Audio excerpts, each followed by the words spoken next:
Hello students, তোমাদের সবাইকে আমাদের চ্যানেলে ওয়েলকাম জানাই। আজকে আমরা তোমাদের ক্লাস 10 এর ফিজিক্যাল সায়েন্স থেকে চ্যাপ্টার নাম্বার 8.4 অর্থাৎ পরীক্ষাগার ও রাসায়নিক শিল্পে অজৈব রসায়ন, তার থেকে নাইট্রোজেনের যে পোর্শনটা আছে সেটা আমরা পুরোটা আজকে ক্লাসে ডিসকাস করব। অর্থাৎ নাইট্রোজেনের শুরু থেকে একদম নাইট্রোজেনের প্রস্তুতি, নাইট্রোজেনের যে ব্যবহারগুলো তোমরা দেখবে, নাইট্রোজেনের ভৌত ধর্ম, রাসায়নিক ধর্ম, বিভিন্ন ধরনের রাসায়নিক বিক্রিয়া এবং প্রাকৃতিক প্রক্রিয়ায় নাইট্রোজেনের আবদ্ধীকরণ অর্থাৎ নাইট্রোজেনের পুরো সিলেবাস আমরা আজকের একটি ক্লাসেই কভার করব। তার সাথে আজকের ক্লাসের মধ্যে তোমাদের সেকেন্ড টার্মের জন্য এবং মাধ্যমিক পরীক্ষার জন্য নাইট্রোজেনের যে পোর্শনগুলো ভীষণ ইম্পর্টেন্ট সেগুলো আমরা আমাদের আজকের ক্লাসে কভার করব। তাহলে চলো ক্লাসটা কিন্তু অবশ্যই তোমরা শেষ পর্যন্ত মনোযোগ সহকারে দেখতে থাকো। দেখো, নাইট্রোজেনের যখন প্রিপারেশন করা হয় আমরা প্রথমে যেটা দেখবো সেটা হচ্ছে প্রস্তুতি। নাইট্রোজেনের প্রস্তুতির ক্ষেত্রে আমাদের যে বিক্রিয়কগুলো লাগে বা রাসায়নিক পদার্থগুলো লাগে সেগুলো কি কি? দেখো, এই ক্ষেত্রে বিক্রিয়ক বা আমরা বলতে পারবো যে প্রয়োজনীয় রাসায়নিক সামগ্রী সেগুলো কি কি লাগে। দেখো, নাইট্রোজেন প্রিপারেশনের ক্ষেত্রে আমাদের প্রথমে যেটা লাগে সেটা হচ্ছে অ্যামোনিয়াম ক্লোরাইড। অ্যামোনিয়াম ক্লোরাইড, যার আরেকটা নাম হচ্ছে নিশাদল। তাহলে অ্যামোনিয়াম ক্লোরাইড নেব। অ্যামোনিয়াম ক্লোরাইড যার সংকেত হচ্ছে NH4Cl। অ্যামোনিয়াম ক্লোরাইড নেব। তার সাথে আমরা যেটা নেব সেটা হচ্ছে সোডিয়াম নাইট্রাইট। সোডিয়াম নাইট্রাইট নেব। অনেক সময় নামে তোমাদের অসুবিধা হয়ে থাকে। নাইট্রাইট কখনো তোমরা দেখতে পাবে নাইট্রেট, কখনো নাইট্রাইড, এরকম কিন্তু থাকে। সোডিয়াম নাইট্রাইট মানে হচ্ছে Na। প্রবলেমটা সলিউশন এখনই হয়ে যাবে যখন তোমরা দেখবে শেষে N থাকবে। যেমন ধরো Mg3N2, তাই না? Mg3N2 magnesium nitride. যখনই শেষে N থাকবে, N মানে অ্যাকচুয়ালি অ্যানায়নটা হচ্ছে N3-, তখন মনে রাখবে সেটা হচ্ছে নাইট্রাইড। কেমন? যদি দেখো যে শেষে NO3- আছে তখন সেটা হচ্ছে নাইট্রেট। এটা হচ্ছে নাইট্রেট। যদি দেখো শেষে NO2 আছে, কেমন? NO2-, এটা মূলকটা অ্যাকচুয়ালি সংকেত। যদি NO2 দেখো তাহলে সেটা হচ্ছে নাইট্রাইট। কেমন? নাইট্রাইট। তাহলে যখন N থাকবে শেষে তখন নাইট্রাইট, যখন NO3 থাকবে নাইট্রেট, আর NO2 যদি থাকে তাহলে সেটা হচ্ছে নাইট্রাইট। যেমন NO2 আছে তার মানে এটা হচ্ছে সোডিয়াম নাইট্রাইট। এটা অ্যাকচুয়ালি দেখো Na+ আর NO2-, কেমন? প্লাস মাইনাস নিউট্রালাইজ হয়ে গেছে। যাই হোক, নাইট্রোজেন প্রস্তুতির ক্ষেত্রে আমাকে অ্যামোনিয়াম ক্লোরাইড মানে নিশাদল লাগে, NH4Cl, আর সোডিয়াম নাইট্রেট, এই দুটোকে নিতে হয়। এবং যদি বলে যে বিক্রিয়ার শর্ত কি, এখানে বিক্রিয়ার শর্ত হচ্ছে এই যে দুটো উপাদান নিলাম সেই দুটো জিনিসকে আমাদের 1:1 অনুপাতে নিতে হবে। এবং সেক্ষেত্রে এটা শুষ্ক বা কঠিন অবস্থায় নেব না। এটার আমরা যেটা নেব সেটা হচ্ছে জলীয় দ্রবণ নেব বা জলীয় ঘন দ্রবণকে আমরা ব্যবহার করব। 1 ভাগ নেব অ্যামোনিয়াম ক্লোরাইড, 1 ভাগ সোডিয়াম নাইট্রাইট নিয়ে তারপর আমরা এটা বিক্রিয়া ঘটাবো। এবার আসি যে বিক্রিয়া যখন ঘটাতে হবে তখন এখানে তাপ অবশ্যই দিতে হবে। তাহলে এখানে তাপ দিতে হয় এবং বিশেষ কোনো উষ্ণতা নয়, তোমরা শুধু লিখবে এখানে তাপ প্রয়োগ করতে হয়। এখানে তাপ আমাকে প্রয়োগ করতে হয়। বিক্রিয়াটা কিভাবে হয়? রাসায়নিক বিক্রিয়ার সমিত সমীকরণ, মানে এক্ষেত্রে যদি আমরা বিক্রিয়ার সমীকরণটা দেখি তাহলে বিক্রিয়া কি উৎপন্ন হয়? এখানে দুটো স্টেপে, এখানে দেখো দুটো ধাপে বিক্রিয়াটা কিন্তু ঘটে। ফার্স্ট স্টেপ ভালো মতোভাবে খেয়াল করবে। প্রথম ধাপে অ্যামোনিয়াম ক্লোরাইড মানে NH4Cl এর সঙ্গে NaNO2 বিক্রিয়া ঘটাবো। তখন এই অ্যামোনিয়ামের সঙ্গে NO2 এটা যুক্ত হয়ে যাবে। কেমন? তাহলে আমার বিক্রিয়াতে উৎপন্ন হবে NH4NO2। NH4NO2, দেখো NH4+, এটা হচ্ছে অ্যামোনিয়াম মূলক, তাই না? তাহলে অ্যামোনিয়াম নাইট্রাইট, NO2 মানে হচ্ছে নাইট্রাইট। তাহলে অ্যামোনিয়াম নাইট্রাইট উৎপন্ন হবে। আর এখানকার এই Na এবং Cl যুক্ত হয়ে গিয়ে NaCl উৎপন্ন হবে। এবার যেহেতু কন্টিনিউয়াসলি তুমি তাপ দিয়ে যাচ্ছ, তার জন্য এই তাপের প্রভাবে এই যে প্রথম ধাপে NH4NO2 অর্থাৎ অ্যামোনিয়াম নাইট্রেট উৎপন্ন হলো, সেটা তাপের প্রভাবেই, মানে যে তাপ দিচ্ছ সেই তাপের প্রভাবে বিয়োজিত হয়ে নাইট্রোজেন গ্যাস উৎপন্ন করবে। তাহলে এখান থেকে দেখো N এবং N দুটো মিলে N2 উৎপন্ন হলো। 4টে হাইড্রোজেন 2টো অক্সিজেন, তার মানে 2 অণু জল। 2 অণু জল, দেখো 2 দিয়ে 4, 4টে হাইড্রোজেন 2টো অক্সিজেন, তাহলে 2 অণু জল বেরিয়ে যায় এবং তার সঙ্গে নাইট্রোজেন গ্যাস উৎপন্ন হয়। তাহলে এই দুটি ধাপে নাইট্রোজেন গ্যাস উৎপন্ন হয়। যদি বলে নাইট্রোজেন গ্যাস প্রস্তুতির রাসায়নিক সমীকরণ লেখো, তখন তোমরা দুটি সমীকরণই দেবে। এবার প্রস্তুতির ক্ষেত্রে কিভাবে করতে হয়, আমরা করতে পারি একটা গোলতল ফ্লাক্স নেব।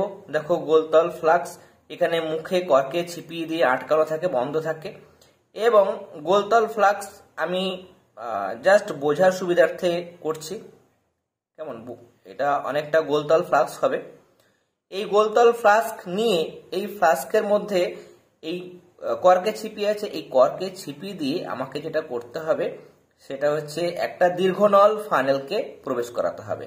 দীর্ঘনল আমি ফানেল প্রবেশ করাবো, কেমন, দীর্ঘনল ফানেল প্রবেশ করানো হবে। আর একটা নির্গম নল থাকে, নির্গম নলটা কিছুটা ভেতরে প্রবেশ করানো থাকে এবং সমকোণে বাঁকানো নির্গম নল, সেই নির্গম নলটা দেখো অপর একটা প্রান্ত, অপর একটা যে প্রান্ত, এই নির্গম নলের অপর প্রান্তটা কি করা থাকে, অপর প্রান্তটা একটা গ্যাস দ্রোণীর মধ্যে উল্টানো একটা গ্যাস জার থাকে। দেখো উল্টানো মানে এই দিকটা বন্ধ, কেমন, এই দিকটা বন্ধ দিক, তাহলে এরকম উল্টানো একটা গ্যাস জার রাখা হয়, জলপূর্ণ গ্যাস জার, এটা মনে রাখবে। তাহলে উল্টানো গ্যাস জার রেখে এটাকে একটা বিকারের মধ্যে রাখা হয়। জলপূর্ণ বিকার আছে, জলপূর্ণ বিকার, এর মধ্যেও কিন্তু জল আছে, কেমন। তাহলে জলপূর্ণ একটা গ্যাস দ্রোণীর মধ্যে এই নির্গম নলের অপর প্রান্তটাকে প্রবেশ করানো হয়। এবার এখানে এই গোলতল ফ্লাক্সটাকে আটকানোর জন্য এরকম ভাবে ক্ল্যাম্পের সাহায্যে, কেমন, ক্ল্যাম্পের সাহায্যে একে আটকানো হয়। নিয়ে স্ট্যান্ড, এটা একটা স্ট্যান্ড থাকে, স্ট্যান্ডের সাহায্যে। আর এখানে আরো একটা ক্ল্যাম্পের সাহায্যে তার জালি রাখা হয়, এখানে তার জালি রাখা হয়, এর মধ্যে দিয়ে তার জালি রেখে তার জালির উপর বসানো হয়। বা অনেক সময় এখানে একটা পাত্র নেওয়া হয়, পাত্রে জল থাকে, কেমন, জল গ্রাহ বলা হয়, সেই জল গ্রাহের মধ্যে রেখে তারপরে এই গোলতল ফ্লাক্সটাকে বসানো হয় এবং তাপ দেওয়া হয়। সরাসরি অনেক সময় কিন্তু হিট দেওয়া হয় না। তাহলে এই নিচে আমরা কি রাখবো, এবার নিচে আমরা একটা গ্যাস বার্নার রাখবো, বা হাতে করে ধরে তুমি এখানে এদিক থেকে এদিক ভাবে সমানভাবে উত্তপ্ত করতে পারো। তাহলে আমরা কি করব, প্রথমে যেটা করতে হয় আমাদের, জাস্ট এটা আঁকাটা হলো বোঝার জন্য আঁকলাম। এবার পদ্ধতিটা অ্যাকচুয়ালি কি, প্রথমে করতে হয়, এই যে একটা গোলতল ফ্লাস্ক আছে, সেই ফ্লাস্কের মধ্যে একটা দীর্ঘনল ফানেল থাকে, সেই দীর্ঘনল ফানেল দিয়ে আমাকে কি কি প্রবেশ করতে হবে, এখানে আমাদের দিতে হবে NaNO2 সোডিয়াম নাইট্রাইট দিতে হবে এবং তার সঙ্গে NH4Cl এর দ্রবণটা এই এর মধ্য দিয়ে, এই যে দীর্ঘনল ফানেল আছে সেই দীর্ঘনল ফানেলের মধ্যে দিয়ে প্রবেশ করাতে হবে। তাহলে এখানে প্রবেশ করলো, কেমন, এবং দীর্ঘনল ফানেলে যেটা শেষ প্রান্ত সেটা অবশ্যই যেন এই দ্রবণের মধ্যে ডুবে থাকে। আর যেটা নির্গম নল সেটা বাতাসের মধ্যে যেন থাকে, যাতে করে বাতাসটা, এখানে যে বাতাসগুলো জমবে সেই বাতাসটা যেন, মানে এখানে নাইট্রোজেন উৎপন্ন হবে, সেই নাইট্রোজেন যেন এই নির্গম নল দিয়ে বেরিয়ে এই গ্যাস জারের মধ্যে সংগ্রহ হতে পারে। তাহলে এটাকে আমরা ফাঁকা বাতাসে রাখবো। তাহলে এই দুটো দ্রবণকে নিয়ে, মানে এই দ্রবণটাকে নিয়ে আমি গ্যাস বার্নার দিয়ে সমানভাবে উত্তপ্ত করব। উত্তপ্ত করলে নাইট্রোজেন গ্যাস উৎপন্ন হবে, সেটা এখানে এই জায়গাতে ফাঁকা জায়গায় জমা হবে। এবার এটা আমার যেহেতু জলপূর্ণ কি গ্যাস জার, জলপূর্ণ গ্যাস জার কেন ব্যবহার করা হলো, তার কারণ যদি আমরা নাইট্রোজেনের কথা বলি, নাইট্রোজেনে দেখো 14 দিয়ে 28, তাহলে নাইট্রোজেনের আণবিক ভর যেটা বা আণবিক গুরুত্ব 28, ভেপার ডেনসিটি মানে বাষ্প ঘনত্ব m/2 মানে 28 এর অর্ধেক হচ্ছে 14, বাতাসের বাষ্প ঘনত্ব 14.4। তাহলে দুটো প্রায় কাছাকাছি যদি হয়, তাহলে বাতাসের ঊর্ধ্ব অপসারণ বা নিম্ন অপসারণ কোনোভাবেই একে সংগ্রহ করা যাবে না, যেহেতু দুটোর ভর প্রায় একই। তাই একে আমরা জলের নিম্ন অপসারণ দ্বারা সংগ্রহ করব। তাহলে জলটা নিচের দিকে ঠেলে নিচের দিকে চলে আসবে এবং উপরে এই জায়গাতে, ফাঁকা জায়গাতে নাইট্রোজেন গ্যাসটা জমা হবে। নাইট্রোজেন গ্যাস জলের অদ্রাব্য, তার জন্য উপরে সহজেই জমতে থাকবে। তাহলে এরকম ভাবে আমরা নাইট্রোজেন গ্যাসটাকে প্রস্তুত করতে পারি। এবার দেখো, এই যে আমরা প্রস্তুত করলাম নাইট্রোজেন গ্যাস, সেখানে যদি তোমাদের প্রশ্ন আসে NH4NO2 অ্যামোনিয়াম নাইট্রাইট, এই অ্যামোনিয়াম নাইট্রাইটকে যদি আমরা হিট দিই, সরাসরি হিট দিলে সেখানেও তো নাইট্রোজেন গ্যাস N2 গ্যাস উৎপন্ন হয়, তার সঙ্গে জল উৎপন্ন হয়, 2 অণু জল উৎপন্ন হবে এখানে। তাহলে এখানেও যেহেতু নাইট্রোজেন গ্যাস উৎপন্ন হচ্ছে, তাহলে সরাসরি আমরা অ্যামোনিয়াম নাইট্রাইটকে উত্তপ্ত করে কেন নাইট্রোজেন গ্যাস উৎপন্ন করি না? তার কারণ এখানে আমরা নাইট্রোজেন গ্যাসটা এই কারণেই উৎপন্ন করতে পারবো না, এটা হচ্ছে দেখো খুব দুস্থিত, এটা হচ্ছে আনস্টেবল যৌগ, দুস্থিত যৌগ। তার জন্য যদি আমরা এটা বিক্রিয়াটা ঘটাই, বিয়োজনটা খুব দ্রুত হবে। এটা এমনিতে আনস্টেবল, এমনিতে সহজে ভেঙে যেতে চাইবে। তাহলে কি হবে, একে একটু হিট দিলে প্রচুর পরিমাণে নাইট্রোজেন গ্যাস উৎপন্ন হবে এবং সেক্ষেত্রে ওই যে আমরা দেখলাম এখানে গ্যাসটা জমা হয়ে এখানে এদিক দিয়ে আসছে। যদি প্রচুর পরিমাণে নাইট্রোজেন গ্যাস উৎপন্ন হয় তাহলে প্রচন্ড চাপ সৃষ্টি হবে, তার ফলে এই গোলতল ফ্লাস্কটা কিন্তু ফেটে যাওয়ারও একটা সম্ভাবনা আছে। তার জন্য সরাসরি আমরা এই যে NH4NO2 এটাকে নিয়ে সরাসরি আমরা বিক্রিয়া ঘটাবো না। প্রথমে অ্যামোনিয়াম ক্লোরাইড নেব, তার সঙ্গে সোডিয়াম নাইট্রাইট নিয়ে এটা উৎপন্ন হলো, সেটা ইজিলি ওই আর কিছু করার দরকার নেই, সেটাই আবার যত আমরা তাপ দেব তত এক্ষেত্রে এটা নাইট্রোজেন গ্যাস এবং জলে পরিণত হবে। ডাইরেক্ট 2 নম্বর স্টেপ আমরা করতে পারবো না, 1 নম্বর 2 নম্বর স্টেপ, 1 নম্বর হওয়ার পর অটোমেটিক্যালি 2 নম্বর স্টেপে চলে যাবে এবং নাইট্রোজেন গ্যাস উৎপন্ন হবে। তাহলে সরাসরি আমরা করতে পারছি না অ্যামোনিয়াম নাইট্রাইটকে নিয়ে উত্তপ্ত করে আর নাইট্রোজেন গ্যাস উৎপন্ন করতে পারছি না, যেহেতু অ্যামোনিয়াম নাইট্রাইট হচ্ছে অত্যন্ত দুস্থিত বা আনস্টেবল যৌগ এবং এর বিয়োজনটা খুব দ্রুত মাত্রায় ঘটে, দ্রুত এটা বিয়োজিত হয়ে নাইট্রোজেন এবং জলে পরিণত হয়। তার জন্য সেক্ষেত্রে প্রচুর যেহেতু নাইট্রোজেন গ্যাস উৎপন্ন হয় এবং সেখানে বিস্ফোরণ ঘটার সম্ভাবনা থাকে এবং তার সাথে গোলতল ফ্লাস্কটা ফেটে যাওয়ারও একটা সম্ভাবনা থাকে। এবার আমরা সরাসরি যেহেতু উত্তপ্ত করছি না, তাহলে আমরা বলতে পারি যে আমরা এই যে নিয়েছিলাম NH4Cl, দেখো NH4Cl নিয়েছি আমরা, অ্যামোনিয়াম ক্লোরাইড এবং সোডিয়াম নাইট্রাইট নিয়েছি। এই দুটো আমরা শুষ্ক ব্যবহার করছি না, এটাকে আমরা শুষ্ক ব্যবহার কিন্তু করছি না, বরং এর জলীয় দ্রবণটা আমরা ব্যবহার করছি। কেন জলীয় দ্রবণটা ব্যবহার করছি? তার কারণ যদি আমরা শুষ্ক ব্যবহার করি, অ্যামোনিয়াম ক্লোরাইড এটা কি হয়ে যাবে, এটা দেখো ঊর্ধ্বপাতিত হয়ে যায়, মানে সরাসরি কঠিন থেকে গ্যাসে পরিণত হয়। তাহলে ঊর্ধ্বপাতিত যদি হয়ে যায় তাহলে মিশ্রণ থেকে এটা উড়ে চলে যাবে, তাহলে এটা থাকবেই না, শুধু সোডিয়াম নাইট্রাইট থেকে আমরা নাইট্রোজেন গ্যাস প্রস্তুত করতে পারবো না। তার জন্য আমরা কঠিন নেব না, এই দুটোকে আমরা মিশিয়ে ঘন দ্রবণ প্রস্তুত করব। দ্রবণ প্রস্তুত করার পর তারপর সেটাকে হিট দিয়ে আমরা নাইট্রোজেন গ্যাস প্রস্তুত করব। তাহলে কেন শুষ্ক মিশ্রণ ব্যবহার করা হয় না, আশা করি বিষয়টা তোমরা বুঝতে পারলে। এবার আমরা যেটা দেখব সেটা হচ্ছে নাইট্রোজেনের ব্যবহার। নাইট্রোজেনের ব্যবহারের ক্ষেত্রে দেখো আমরা বলতে পারবো যে প্রথম কেস সেটা হচ্ছে HNO3 নাইট্রিক অ্যাসিড প্রস্তুত করা যায়। এর আগে তোমরা যখন অ্যামোনিয়া পড়েছিলে তখন অ্যামোনিয়া গ্যাস প্রিপারেশনের ক্ষেত্রেও আমরা নাইট্রোজেনের ব্যবহার দেখেছিলাম। এরপরে আমরা আজকের ক্লাসে দেখব যে নাইট্রোলিম। তোমাদের প্রশ্ন আসে মাধ্যমিক পরীক্ষায়, নাইট্রোলিম কি, এটি কোন কাজে ব্যবহার করা হয়? এটা হচ্ছে এক ধরনের সার। তাহলে নাইট্রোলিম যেমন একটা সার, সেরকম অ্যামোনিয়াম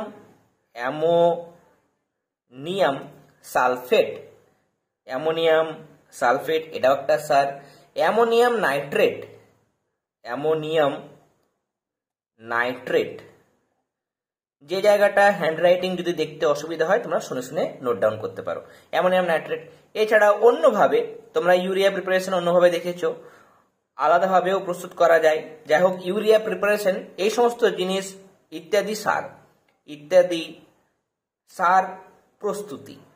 সার প্রস্তুতিতে আমরা নাইট্রোজেন গ্যাসের ব্যবহার দেখি। নাইট্রোজেন গ্যাসের আরো একটা ধর্ম হচ্ছে যে নাইট্রোজেন গ্যাস প্রচন্ড নিষ্ক্রিয় গ্যাস, সহজে কিন্তু রাসায়নিক বিক্রিয়া ঘটায় না। তার জন্য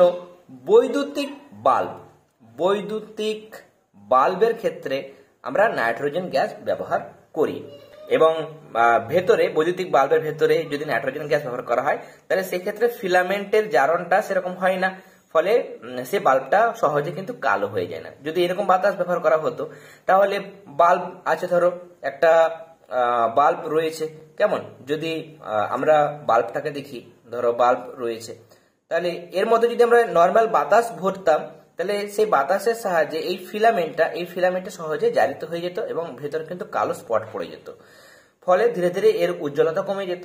কিন্তু নাইট্রোজেন গ্যাস যদি আমরা ভরি, যেহেতু নাইট্রোজেন নিষ্ক্রিয় গ্যাস, তার জন্য এই ফিলামেন্টটা জারিত হয় না। তার জন্য বৈদ্যুতিক বাল্বে আমরা নাইট্রোজেন গ্যাসটাকে ব্যবহার করি। এছাড়া আমরা গ্যাস থার্মোমিটারের কথা শুনেছি। গ্যাস থার্মোমিটার, কেমন, গ্যাস থার্মোমিটার তৈরি করতেও নাইট্রোজেন ব্যবহার করা হয়। এরপরে আমরা তরল নাইট্রোজেন, যেমন তরল অ্যামোনিয়া পড়েছিলাম, সেরকম তরল নাইট্রোজেনকেও কিন্তু খুব সহজে চাপ প্রয়োগ করে তরল নাইট্রোজেন পরিণত করা যায়। এই তরল নাইট্রোজেন কি কাজে ব্যবহার করা হয়? যখন চোখের কর্নিয়া প্রতিস্থাপন করা হয় তখন তরল নাইট্রোজেনকে ব্যবহার করা যায়। রক্ত প্রিজার্ভেশন, রক্ত সংরক্ষণে তরল নাইট্রোজেন ব্যবহার করা হয়। এছাড়া আমরা বর্তমান দিনে কম্পিউটারকে, মানে কিপ্যাডের পোর্শনগুলোকে ঠান্ডা রাখার জন্য, যাতে অতিরিক্ত হিট তৈরি না হয়, তার জন্য কম্পিউটারে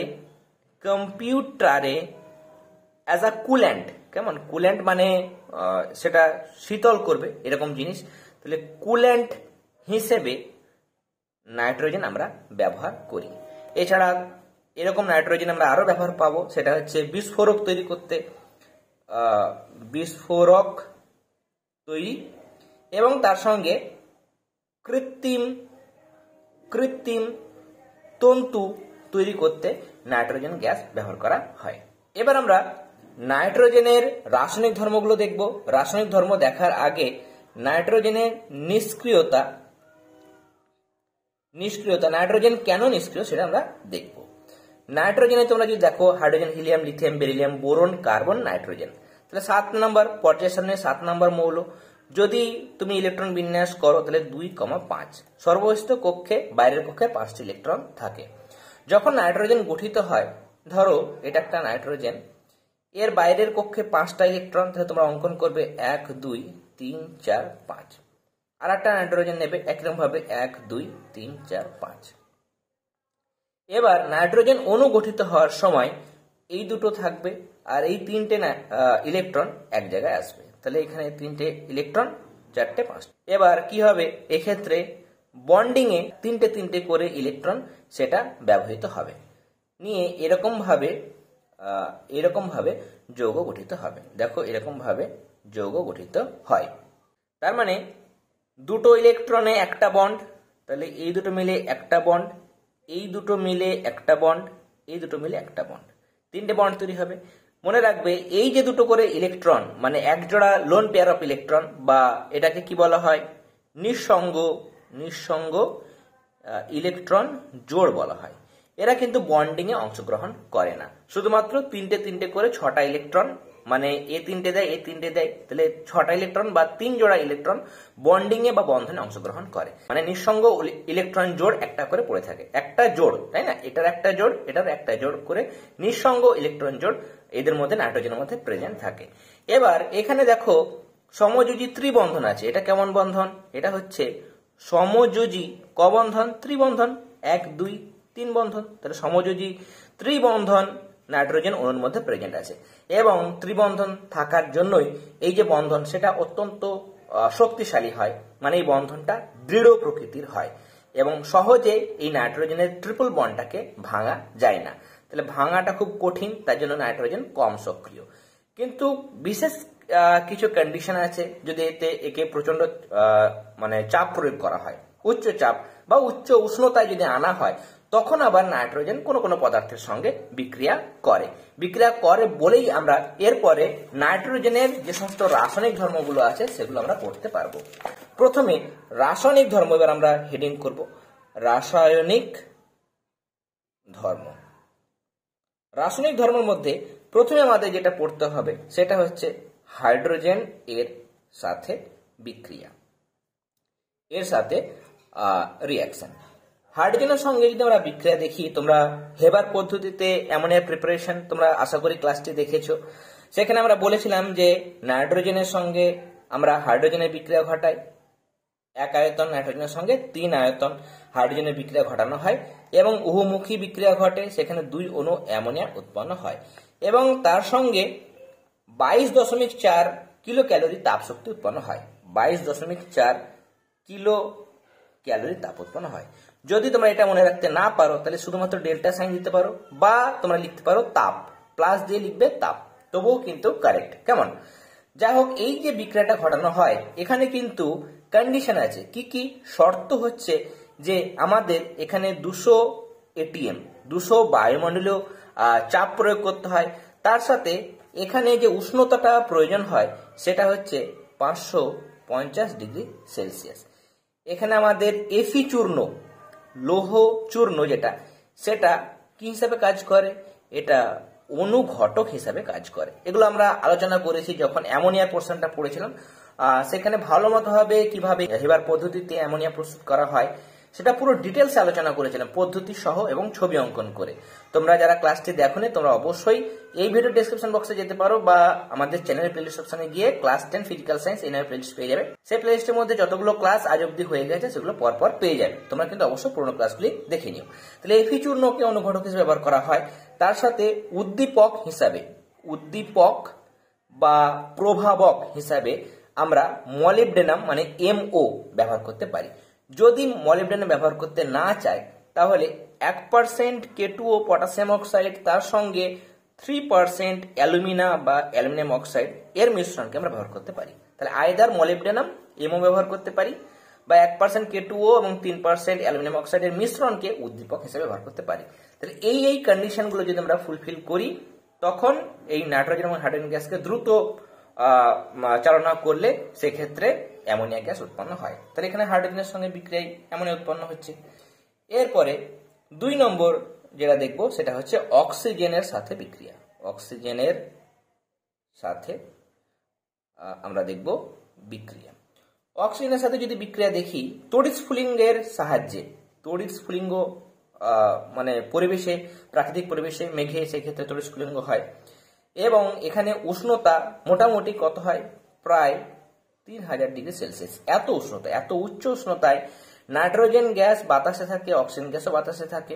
এই দুটো গ্যাস পরস্পর বিক্রিয়া করে নাইট্রিক অক্সাইড, দেখো নাইট্রোজেন দুটো অক্সিজেন দুটো, তাহলে 2 বসাও, 2 অণু নাইট্রিক অক্সাইড উৎপন্ন হয়। এবং এখানে মাইনাস তাপ তোমরা লিখবে। মাইনাস তাপ তার কারণ এখানে তাপ, এটা হচ্ছে যে বিক্রিয়ায় তাপ শোষিত হয় সেটাকে বলা হয় তাপগ্রাহী রাসায়নিক পরিবর্তন, এবং এটা হচ্ছে উভমুখী বিক্রিয়া। তাহলে তাপগ্রাহী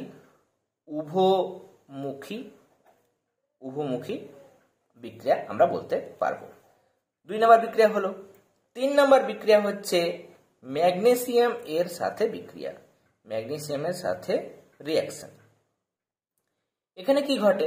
যদি ম্যাগনেসিয়াম এর সঙ্গে, মানে উত্তপ্ত ম্যাগনেসিয়াম নিয়েছি, সেই উত্তপ্ত ম্যাগনেসিয়ামের সঙ্গে যদি নাইট্রোজেনের বিক্রিয়া ঘটানো হয় তখন ম্যাগনেসিয়াম নাইট্রেট উৎপন্ন হয়। আমি বলেছিলাম, এটাও আগে করানো হয়েছে, ম্যাগনেসিয়ামের যোজ্যতা 2 সেটা নাইট্রোজেনের নিচে বসবে, নাইট্রোজেনের যোজ্যতা 3 সেটা ম্যাগনেসিয়ামের নিচে বসবে। তাহলে Mg3N2, এটা হচ্ছে ম্যাগনেসিয়াম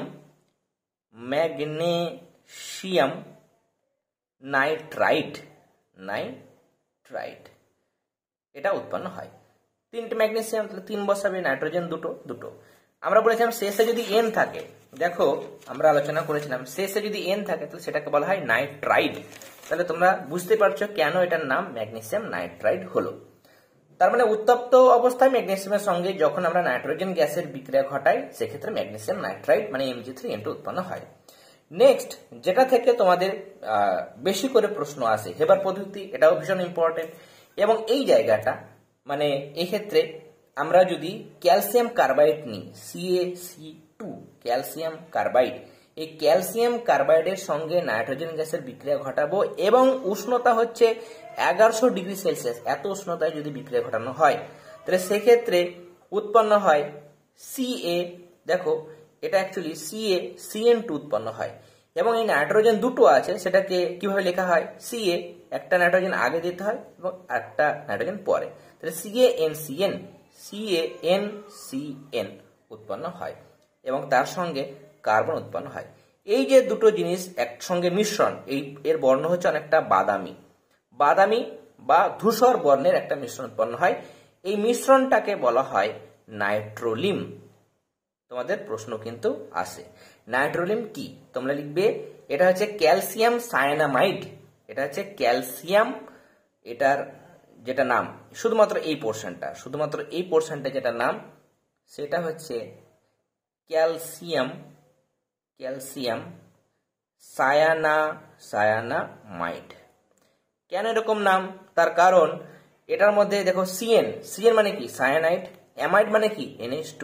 তুমি ভাবতে পারো CnH2 হয়তো ছিল, সেখানে দুটো হাইড্রোজেনের বদলে কি হয়ে গেছে, CN ঢুকে গেছে। তাহলে ক্যালসিয়াম অ্যামাইড এবং এখানে সায়ানাইড, তাহলে ক্যালসিয়াম সায়ানাইডের সায়ানা এবং অ্যামাইডের মাইড, তাহলে ক্যালসিয়াম সায়ানামাইড এটা উৎপন্ন হয়েছে।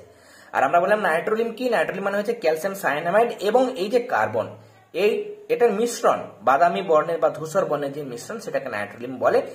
যেটা এই নাইট্রোলিমটা জমিতে কি হিসেবে ব্যবহার করা হয়? এটা জমিতে সার হিসেবে ব্যবহার করা হয়। কেন সার হিসেবে ব্যবহার করা হয়? তার কারণ যদি আমরা এই ক্যালসিয়াম সায়ানামাইড নিলাম, ক্যালসিয়াম সায়ানামাইড প্লাস কার্বন, যেটাকে আমরা কি বলছি, নাইট্রোলিম বলছি, যদি আমরা জমিতে দিই, জমিতে দেওয়ার ফলে যখন বৃষ্টি হবে বা জমিতে এমনি যদি জল দেওয়া হয়, সেটা বিক্রিয়া করার পর এখানে কি উৎপন্ন হয়? ক্যালসিয়াম কার্বনেট উৎপন্ন হয়, CaCO3 উৎপন্ন হয় এবং তার সঙ্গে অ্যামোনিয়া গ্যাস উৎপন্ন হয়। দেখো ব্যালেন্স করো, দুটো, একটা ক্যালসিয়াম, এদিকেও ক্যালসিয়াম, কার্বন রয়েছে একটা, এখানেও কার্বন একটা, হাইড্রোজেন দুটো, এখানে তিনটে। তাহলে আমাকে এখানে 2 বসাতে হবে, 2 3 6, আর এটাকেও 3 2 6 করে নেব। তাহলে আমরা করে নিলাম। এবার এখানে দেখো সবকিছু মিলে গেছে, হাইড্রোজেন ছটা, নাইট্রোজেন দেখো দুটো আছে, ক্যালসিয়াম একটা, সবকিছু মিলে গেছে। এবার এই যে অ্যামোনিয়া উৎপন্ন হয়, সেই অ্যামোনিয়া পরে এখান থেকে এই অ্যামোনিয়াটা কি হয়, পরে সেটা নাইট্রেট এবং নাইট্রাইটে পরিণত হয়। যখন নাইট্রেট লবণ এবং নাইট্রাইট লবণে পরিণত হয়, যেহেতু নাইট্রেট এবং নাইট্রাইট লবণ জলে দ্রাব্য, ফলে সহজেই জলে, ওই জমির জলের মধ্যে গুলে যায় এবং উদ্ভিদ তার মূলরোমের সাহায্যে সেই নাইট্রেট লবণ বা জলে দ্রবীভূত নাইট্রেট এবং নাইট্রাইট লবণকে শোষণ করতে পারে। তার মানে সেটা সার হিসেবে ভালোভাবে কাজ করতে পারে। যাই হোক, ক্যালসিয়াম সায়ানামাইড এবং কার্বনের মিশ্রণকে নাইট্রোলিম বলে এবং এটা সার হিসাবে কাজ করে। এই জায়গাটা থেকে প্রশ্ন আসে, নাইট্রোলিম কি, এটার ব্যবহার লেখো। এই জায়গাটা তোমরা ভালো মতো ভাবে দেখে নেবে। এবার আসি আমাদের আজকের ক্লাসের বা নাইট্রোজেনের থেকে একদম শেষ যেটা পোর্শন, সেটা হচ্ছে নাইট্রোজেনের বাতাসে বা প্রাকৃতিক পদ্ধতিতে আবদ্ধীকরণ বা ফিক্সেশন মানে নাইট্রোজেনকে আমরা, প্রকৃতির যে নাইট্রোজেন গ্যাস সেটা আমরা মাটিতে আবদ্ধ করব। সেটা কিভাবে করব? আমরা জানি বাতাসের মধ্যে নাইট্রোজেন গ্যাসও আছে, আবার অক্সিজেন গ্যাস আছে। যখন বিদ্যুৎ স্ফুলিঙ্গ হয় বা তড়িৎ স্ফুলিঙ্গ হয়, তখন সেক্ষেত্রে বিদ্যুৎ স্ফুলিঙ্গর সাহায্যে প্রায় আমরা একটু আগে দেখলাম 3000 ডিগ্রি সেলসিয়াসে কি উৎপন্ন হয়, এখানে প্রথমে নাইট্রিক অক্সাইড উৎপন্ন হয়, বর্ণহীন নাইট্রিক অক্সাইড উৎপন্ন হয়। এটা 1 নম্বর স্টেপ।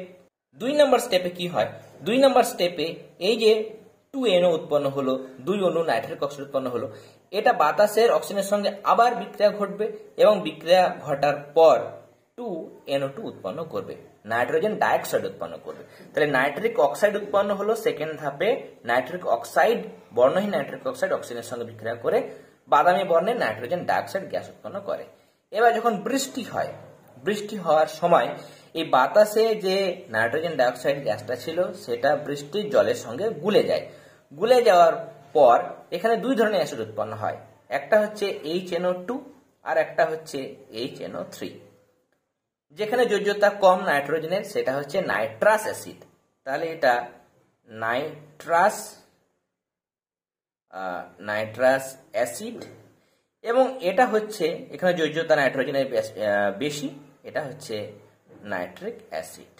তাহলে নাইট্রাস ও নাইট্রিক অ্যাসিড উৎপন্ন হয়। এবার নাইট্রাস অ্যাসিড, ধরো আমি এখানে লিখছি নাইট্রাস অ্যাসিড, এর সঙ্গে ধাতব কোনো যৌগ মানে আমি, আচ্ছা একবার লিখে দিচ্ছি, ধাতব যৌগ যখন বিক্রিয়া ঘটানো হয়, তাহলে ধাতব নাইট্রাইট উৎপন্ন হবে, ধাতব নাইট্রাইট। আমি বিক্রিয়া করে তোমাদের দেখাবো। যেমন ধরো নাইট্রাস অ্যাসিডের বিক্রিয়া, তাহলে নাইট্রাস অ্যাসিড নিলে HNO2 আমি নিয়েছি, তার সঙ্গে ধাতব যৌগ ক্যালসিয়াম কার্বনেট নিতে পারি। যখন ক্যালসিয়াম কার্বনেটের সঙ্গে নাইট্রাস অ্যাসিড, এটা কেমন নাইট্রাস অ্যাসিড বিক্রিয়া ঘটানো হয়, তখন এখানে উৎপন্ন হবে ক্যালসিয়ামের সঙ্গে এই NO2টা যাবে, তাহলে CaNO2 হোল টুয়াইস, যেহেতু ক্যালসিয়ামের যোজ্যতা 2 আর নাইট্রাইট এর যোজ্যতা হচ্ছে -1 আধান, তার মানে যোজ্যতা হচ্ছে 1, তাহলে CaNO2 হোল টুয়াইস উৎপন্ন হয়। তার সঙ্গে H2CO3 উৎপন্ন হয়, H2CO3 বা কার্বনিক অ্যাসিড উৎপন্ন হয়। এবার ব্যালেন্স করো, ক্যালসিয়াম একটা এখানে হাইড্রোজেন একটা আছে, এদিকে দুটো আছে, এখানে 2 বসাতে হবে, তাহলে দুটো হাইড্রোজেন, এদিকে দুটো হাইড্রোজেন, নাইট্রোজেন দুটো, নাইট্রোজেন দেখো দুটো, অক্সিজেন 2 × 4, 4 আর 3 7, 2 × 4 আর 3 7, ক্যালসিয়াম মিলে গেছে, কার্বনও দেখো একটা, তাহলে সবকিছু মিলে গেছে। তাহলে এটা হচ্ছে ক্যালসিয়াম নাইট্রাইট, কেমন, এটা হচ্ছে ক্যালসিয়াম নাইট্রাইট উৎপন্ন হয়, কেমন, ক্যালসিয়াম নাইট্রাইট উৎপন্ন হয়, এটা কিন্তু কেমন, নাইট্রাইট। এবার যদি আমরা এখানে দেখলাম নাইট্রাস অ্যাসিড, যদি আমরা নিই নাইট্রিক অ্যাসিড যদি নিই, নাইট্রিক অ্যাসিড নেওয়ার পর তার সঙ্গে যদি আমরা ধাতব যৌগর বিক্রিয়া ঘটাই, ধাতব যৌগ, তাহলে এখানে ধাতব নাইট্রাইট উৎপন্ন হয়েছিল, এখানে আমাদের কি উৎপন্ন হবে, এখানে আমাদের ধাতব নাইট্রেট উৎপন্ন হবে। যেমন আমরা যদি এটাকেই নিই, ধরো HNO2 নিয়েছিলাম, এবার HNO3 নেব এবং তার সঙ্গে অবশ্যই ক্যালসিয়াম কার্বনেট নেব, যদি বিক্রিয়া ঘটানো হয়, তাহলে এখানে এবার উৎপন্ন হবে CaNO3 হোল টুয়াইস উৎপন্ন হবে, তার সঙ্গে উৎপন্ন হবে CO2, তার সঙ্গে জল। দেখো এটা তো কিছুই নয়, এই জিনিসটা একই। যখন H2CO3 উৎপন্ন হয়, সেটা ভেঙে গিয়ে দেখো H2, এখান থেকে একটা অক্সিজেন নাও, তাহলে H2O, একটা অক্সিজেন নিয়ে নিয়েছো, তাহলে দুটো পড়ে আছে, তাহলে C আর O2 মানে কার্বন ডাইঅক্সাইড, তাহলে জল এবং কার্বন ডাইঅক্সাইড এটাই অ্যাকচুয়ালি H2CO3। তুমি চাইলে H2CO3 লিখতে পারো, আর এটাকে ভেঙে তুমি এটাও লিখতে পারো, বা এটাকে ভেঙে CO2 + H2O লিখতে পারো। একই রকম এখানেও তুমি 2 বসাবে, এবং দেখো এখানে হাইড্রোজেন দুটো আছে, দুটো নাইট্রোজেন, অক্সিজেন 3 × 2 = 6, 7, 8, 9, দেখো 3 × 2 = 6, 7, 8, 9, ক্যালসিয়াম এদিকেও একটা, এদিকেও একটা, কার্বন একটা, সবকিছু কিন্তু মিলে গেছে, তাহলে এরকম ভাবে উৎপন্ন হয়। তাহলে আমরা যখন নাইট্রোজেন আবদ্ধীকরণ পড়বো, তখন বলবো যে আকাশে যখন মেঘের বিদ্যুৎ ক্ষরণ হয়, তখন সেক্ষেত্রে বিদ্যুৎ ক্ষরণ বা বিদ্যুৎ ফুলিং এর সাহায্যে বাতাসের মধ্যে যে নাইট্রোজেন গ্যাস থাকে এবং অক্সিজেন গ্যাস থাকে, তারা পরস্পর বিক্রিয়া করে, এবং বিক্রিয়া করে প্রথমে বর্ণহীন নাইট্রিক অক্সাইড গ্যাস উৎপন্ন করে। এই বর্ণহীন নাইট্রিক অক্সাইড গ্যাস আবার বাতাসের অক্সিজেনের সাহায্যে জারিত হয়ে বাদামি বর্ণের নাইট্রোজেন ডাইঅক্সাইড গ্যাস উৎপন্ন করে। এরপর যখন বৃষ্টি হয়, তখন সেই বৃষ্টির জলের সঙ্গে বা জলীয়বাষ্পের সঙ্গে বা শীতল জলের সঙ্গে এই নাইট্রোজেন ডাইঅক্সাইড বিক্রিয়া ঘটিয়ে 2 ধরনের অ্যাসিড উৎপন্ন করে, একটি হচ্ছে নাইট্রাস অ্যাসিড আর একটা হচ্ছে নাইট্রিক অ্যাসিড। এই নাইট্রাস অ্যাসিড ধাতব যৌগের সঙ্গে বিক্রিয়া করে মাটিতে ধাতব নাইট্রাইট হিসেবে জমা হয়, এবং যে নাইট্রিক অ্যাসিডটা থাকে সেগুলো ধাতব যৌগের সঙ্গে বিক্রিয়া করে ধাতব নাইট্রেট হিসেবে মাটিতে মেশে। এভাবে ধাতব নাইট্রেট এবং ধাতব নাইট্রেট, এই যে 2 ধরনের লবণ উৎপন্ন হয়, সেটা মাটিতে আবদ্ধ হয় এবং উদ্ভিদের খাদ্য হিসাবে মাটিতে সঞ্চিত হয়। উদ্ভিদের খাদ্য হিসাবে মানে এগুলো সার অ্যাকচুয়ালি, তাই না, এগুলো তো সার, ক্যালসিয়াম নাইট্রাইট বলো বা ক্যালসিয়াম নাইট্রেট, এটা হচ্ছে ক্যালসিয়াম, আগেরটা ছিল নাইট্রাইট, এটা হচ্ছে ক্যালসিয়াম নাইট্রেট। এই যে ক্যালসিয়াম নাইট্রেট উৎপন্ন হলো, এগুলো সার, এবং এটা জলে দ্রবীভূত হয়ে তখন উদ্ভিদ মূলদ্রব্যের সাহায্যে মাটি থেকে শোষণ করে। তাহলে এটা হলো নাইট্রোজেনের আবদ্ধীকরণ। তাহলে আজকে দেখো আমরা তোমাদের ক্লাস 10 ফিজিক্যাল সায়েন্স থেকে চ্যাপ্টার নাম্বার 8.4 এর নাইট্রোজেনের পোর্শনটা পুরোপুরি কমপ্লিট করে ফেললাম। আশা করি আজকে ক্লাসটি তোমাদের ভালো লেগেছে, তাহলে অবশ্যই ক্লাসটিতে লাইক দেবে। যারা এখনো পর্যন্ত চ্যানেলটি সাবস্ক্রাইব করনি, তারা অবশ্যই সাবস্ক্রাইব করে নিও, এবং পুরনো যে সমস্ত ক্লাসগুলো হয়ে গেছে সেগুলো দেখার জন্য তোমরা আমাদের চ্যানেলের প্লেলিস্ট অপশনে গিয়ে ক্লাস 10 ফিজিক্যাল সায়েন্স এই প্লেলিস্টে গিয়ে পুরনো ক্লাসগুলি দেখে নিও। একই সাথে লাইফ সায়েন্সের বংশগতি ও ব্যক্তি চ্যাপ্টারগুলো কমপ্লিট হয়ে গেছে, সেগুলোর ক্লাস তোমরা ক্লাস 10 লাইফ সায়েন্স এই প্লেলিস্টের মধ্যে পেয়ে যাবে। আমাদের ক্লাসগুলি তোমাদের কেমন লাগছে সেটা তোমরা অবশ্যই কমেন্ট সেকশনে কমেন্ট করে জানাবে। ক্লাসগুলি ভালো লেগে থাকলে অবশ্যই ক্লাসগুলিতে লাইক দেবে, তার সাথে বেশি বেশি করে আমাদের ক্লাসগুলি তোমাদের ফ্রেন্ড সার্কেলের মধ্যে অবশ্যই শেয়ার করবে। তার সাথে ক্লাস চলাকালীন যদি তোমাদের কোনো সমস্যা হয়ে থাকে বা তোমাদের যদি কোনো জিজ্ঞাসা থাকে সেটাও তোমরা ইউটিউবের কমেন্ট সেকশনে করতে পারো। তাহলে আজকের ক্লাসে এতটাই, তোমরা সবাই ভালো থেকো। All the very best.